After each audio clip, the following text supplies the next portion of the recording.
The most important principle in divergence trading is understanding that divergence is contextual.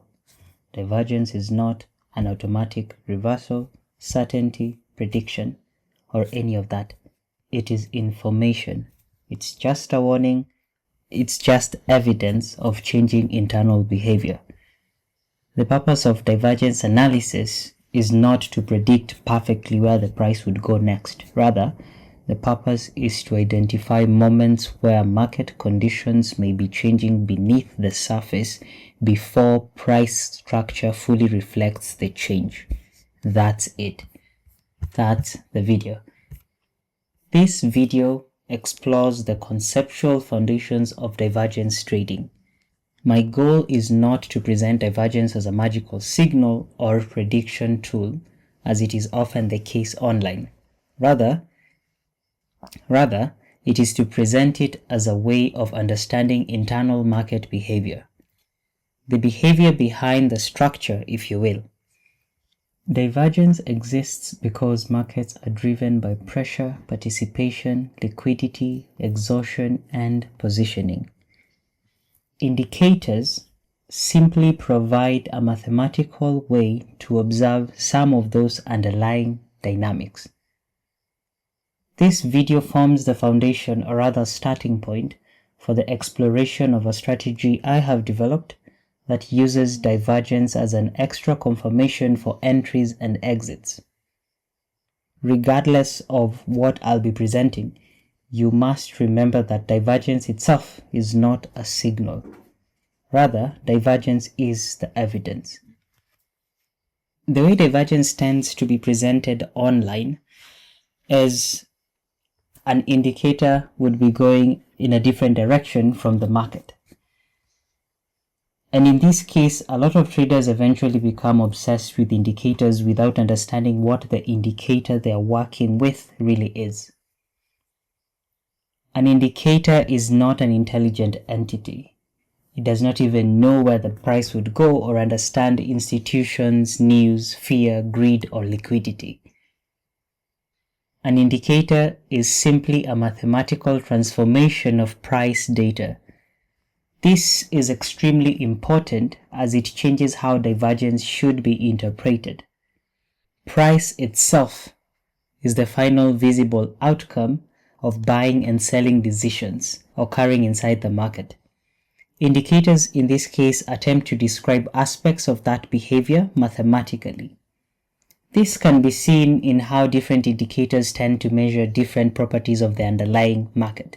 For instance, the RSI measures relative momentum strength.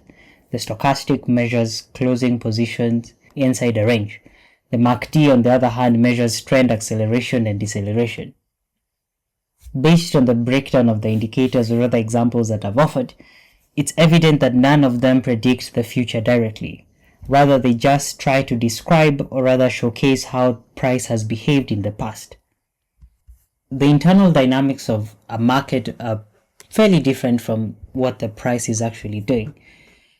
From the breakdown of the different indicators and what they're measuring, it's evident that price tends to show what happened, while the indicators show or rather measure how strongly it happened, or essentially the internal dynamics of whatever happened. This leads us to one of the most important concepts in divergence trading, the understanding that there's a difference between price and internal dynamics.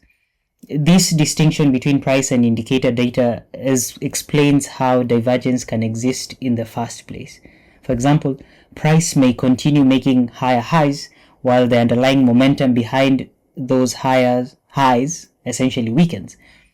The market is still moving upward, but the efficiency and force of the movement changes internally. This is the foundation of bearish divergence as an example. Similarly, price may continue making lower lows while selling momentum weakens internally. This is what divergence traders refer to as bullish divergence. In this regard, divergence therefore simply becomes a disagreement between the visible outcome and internal behavior. The visible outcomes in this manner essentially refers to price visibly moving higher, but the indicator the internal dynamics in this case moving lower. This is not magic. It's just a difference between the price and whatever an indicator is currently measuring. The core idea behind divergence is therefore when price and internal dynamics stop behaving in agreement, we essentially are observing divergence. For example, in a healthy bullish trend, the price makes higher highs and lower lows. For example, in a healthy bullish trend, the market would be making higher highs and higher lows, and momentum in this case would do the same thing. The same applies to a healthy bearish trend, where the price makes lower lows while the bearish momentum also strengthens, essentially resulting in almost all the indicators, especially oscillators, moving in the same manner. However, divergence occurs in situations whereby this basic alignment weakens.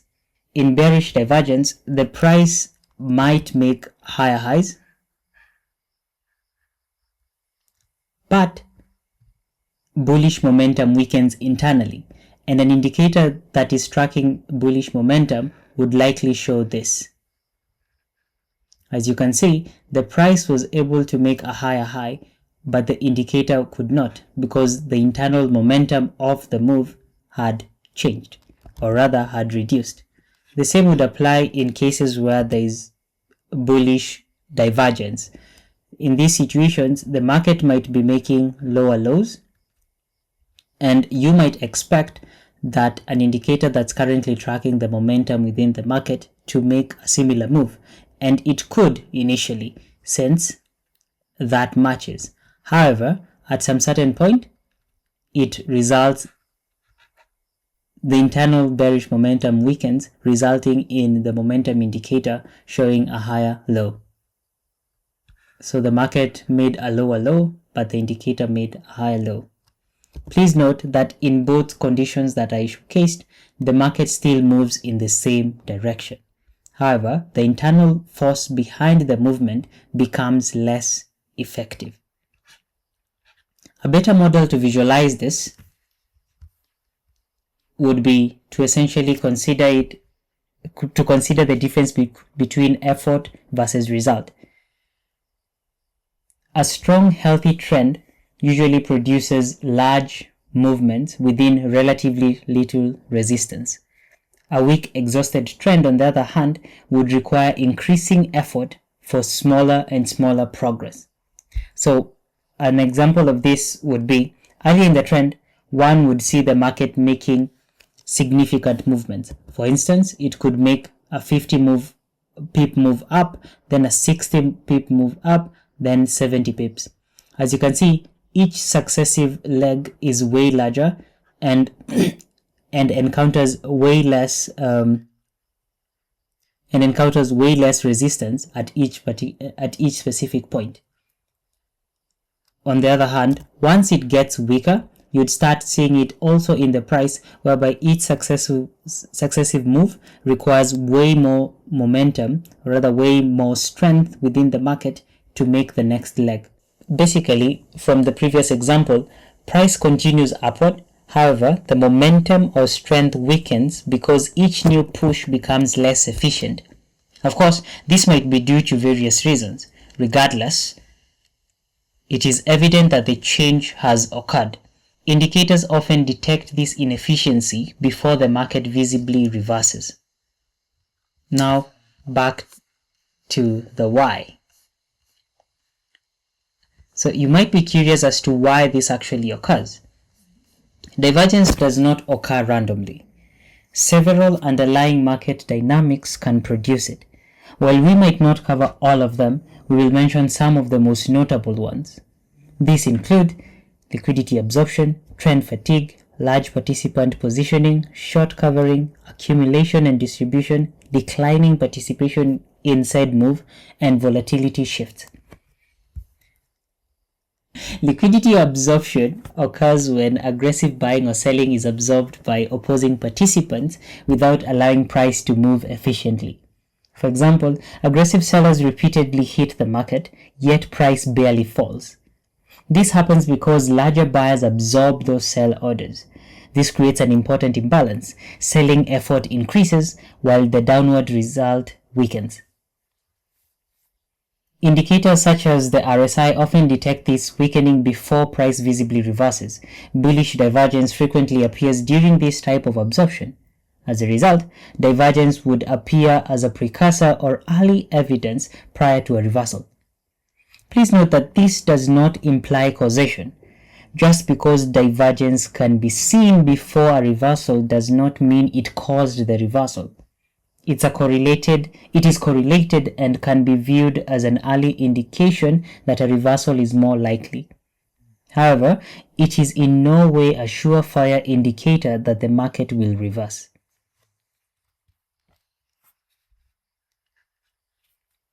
In as far as trend fatigue is concerned, it tends to occur when the trend continues but loses internal strength over time. For example, earlier on in the trend, momentum could expand easily. Participation is strong, everyone is trying to jump in, and price moves efficiently. However, later on in the trend, people start taking profit, momentum weakens, reactions become slower, and price struggles to continue. The trend may still technically remain intact, but the internal energy behind it begins to fade. This is one of the most common causes of divergence.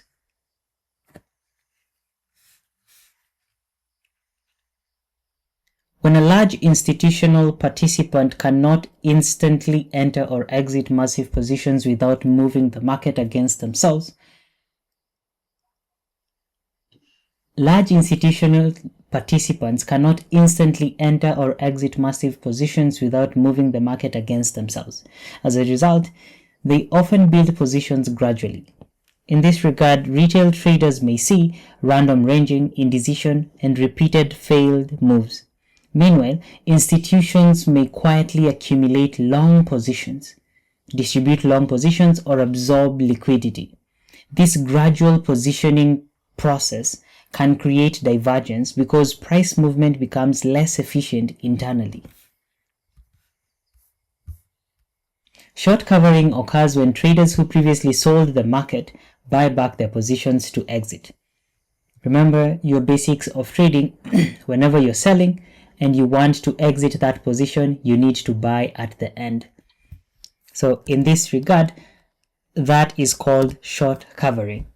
Closing a short position requires a buying position. The opposite is true for buying positions. Closing a buy position requires you to sell. This buying pressure can create temporary rallies even inside bearish markets. This explains why some bullish divergences produce only short-lived bounces rather than full reversals. As an example, assuming a lot of traders sold at this point and the market moved for a bit. Now they want to take profit. In this case, they need to buy. This essentially would result in the selling pressure becoming less efficient at a specific point, hence resulting in divergence forming at that point. In some cases, this does not result in a full-on reversal. So as a result, we would tend to see temporary short covering rather than true accumulation of the trend reversal. As a result, the market might not reverse but might form slight retests and then continue in the initial direction. In as far as accumulation and distribution is concerned, accumulation occurs when large participants slowly build long positions while the public continues selling. In effect, this is almost similar to the large player positioning that we have already explored.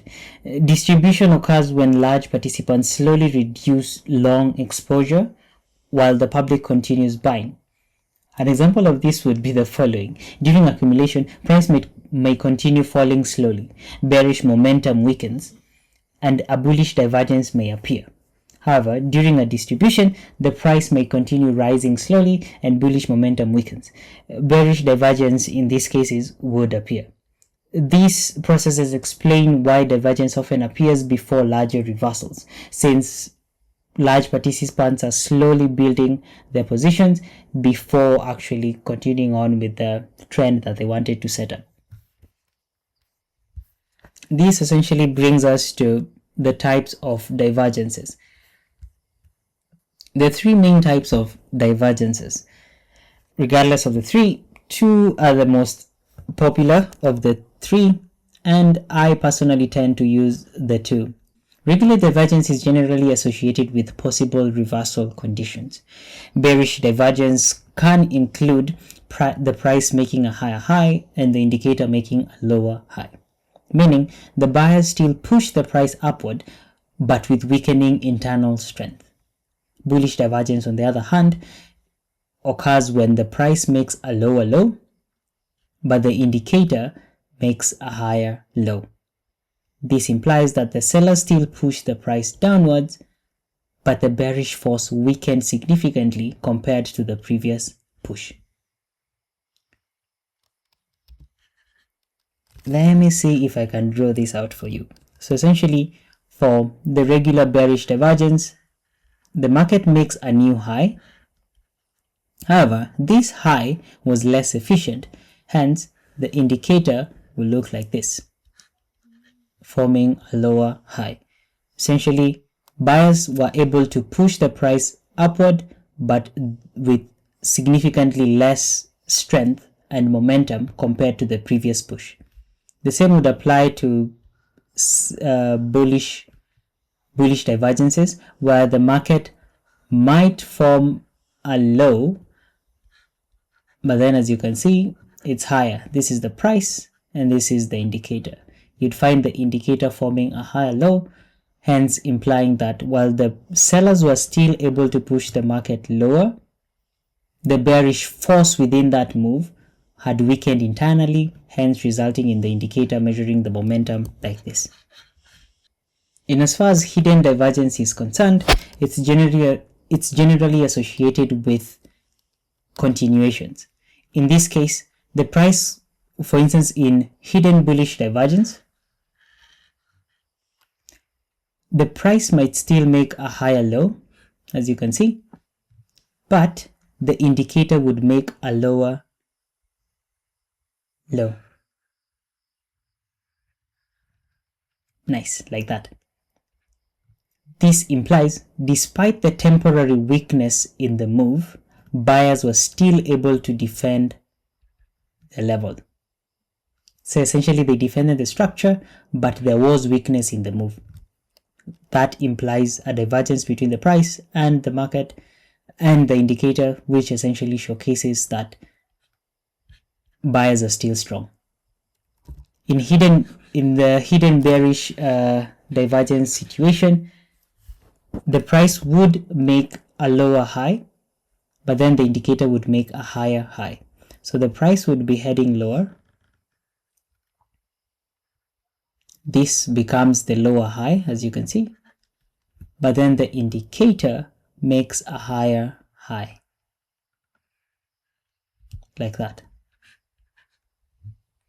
This essentially implies that despite the bullish momentum increasing internally, remember we are measuring momentum in the indicator, despite the bullish momentum increasing internally, sellers were able to prevent the price from reclaiming previous highs, breaking above here, and each turning into a buy trend, which essentially implies that the sellers are still strong in the market, and this could be a good point of entering the market. Remember, I said it could be. For the exaggerated divergence, this essentially is when the market forms a double top or a double bottom, but then the indicator forms a lower high or a higher low, depending on the conditions. So for instance, in the cases involving a buy or a sell situation, the indicator would look like this. So the momentum weakened, but then the market was still able to defend the same highs. It has the same implications as the regular divergence, which is a reversal kind of a situation, but then it's harder to determine or rather observe in the real markets, since it's difficult to know when the double top has actually formed. There is of course a trick to it, but I tend to depend more on the regular divergences and hidden divergence. So in as far as momentum is concerned, I'm often referring to the way the market moved as opposed to actually trying to measure momentum itself. Additionally, since the model I'll be presenting in the future uses the RSI internally, momentum is essentially baked in. In any case, a lot of traders tend to get confused as to what is actually weakening when the market, or rather the indicators, are forming a higher low or a lower high. So the question becomes, why does the divergence matter? Divergence matters because the markets rarely reverse instantly without a warning. Internal weakness often appears before visible structural changes occur. In this regard, divergence provides traders with a method for observing weak momentum, or rather weakening momentum, liquidity being absorbed, exhausted market participation shifts, whereby people are shifting from buying to selling or releasing their pending trades, possible vulnerabilities. Despite divergence indicating these factors, it is important to remember that divergence alone does not confirm reversals. It merely signals that internal conditions supporting the trend may be weakening. So in summary, the most important principles to remember whenever you're trading divergences is understanding that divergence is contextual. Divergence is not an automatic reversal. It does not give you any certainty on where the market might be going next, or it's not even predicting. It is just information and provides a warning or evidence that the internal market behavior might be changing despite the price showing something different. The purpose of divergence analysis is therefore not to predict perfectly, but rather to identify moments where market conditions may be changing beneath the surface before price structure fully reflects the change. In the next video, we'll be exploring why divergence is not the holy grail. However, until then, I'll be posting the videos transcripts on my site, and you can download them as PDF so that you can go through the notes in your free time. Otherwise, feel free to like, share, and subscribe to the channel. Until next time.